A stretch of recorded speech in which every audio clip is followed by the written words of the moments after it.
أعوذ بالله من الشيطان اللعين الرجيم بسم الله الرحمن الرحيم رب اشرح لي صدري ويسر لي أمري واحلل عقدة من لساني يفقهوا قولي اللهم صل على محمد وآل محمد صاحبان ایمان مومنین مومنات ایام فاطمیہ ہے جناب زہرا سلام اللہ تعالی علیہ کی شہادت کی مناسبت سے یہ تیسری اور آخری روایت ہے 3 جمادی الثانی بی بی سلام اللہ تعالی علیہ کی شہادت کی شب اور دن ہے 3 کی شب اور 3 کا دن.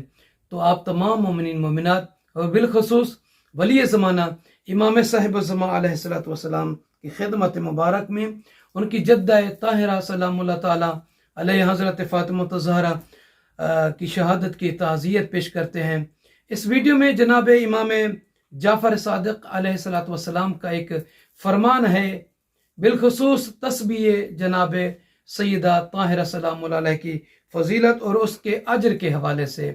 تو امام معصوم علیہ السلام فرما رہے ہیں کہ من سبح تسبیح فاطمۃ فی دبر المکتوبۃ من قبل ان یبسط رجلیہ اوجبہ اللہ الجنہ، کہ جو بھی شخص نماز واجب کے بعد اپنے پاؤں کو پھیلانے سے پہلے حضرت فاطمہ الزہرا سلام اللہ تعالی علیہ کی تسبیح پڑھے گا، اللہ تعالیٰ اس پر، امام جعفر صادق علیہ السلام فرما رہے ہیں، اللہ تعالیٰ اس پر جنت کو واجب کر دے گا.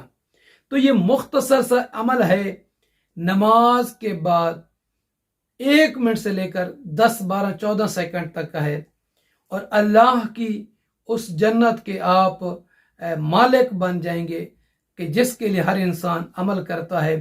زیادہ نہیں، اپنے اوقات میں سے نماز کے فوراً بعد 1.5 منٹ 1.25 منٹ جو ہے نا وہ نکال کر تسبیح پڑھیں.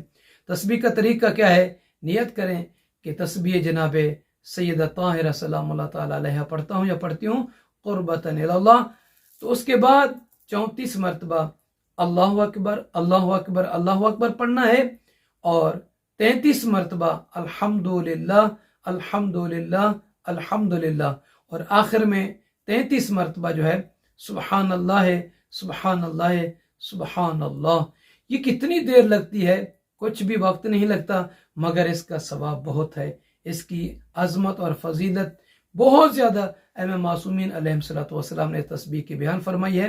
انشاءاللہ تعالی آنے والے ایام میں کبھی پھر اس تسبیح کے جو باقی فضائل ہیں، عجائبات ہیں، یعنی انسان سن کے حیران رہ جاتا ہے کہ اس تسبیح کی اتنی بڑی فضیلت ہے. امام علیہ السلام فرماتے ہیں نماز کے بعد، نماز واجب چاہے فجر ظہر عصر و مغرب عشاء کوئی بھی واجب نماز ہو، اس کے بعد اس تسبیح کو پڑھنا نہیں چھوڑیے گا، اس کو لازم پڑھیں اور اللہ تعالیٰ سے بہترین انعام جو جنت ہے وہ حاصل کریں. مومنین سے عرض ہے کہ ہمیں اپنی دعا میں یاد فرمائیں گے. جزاک اللہ.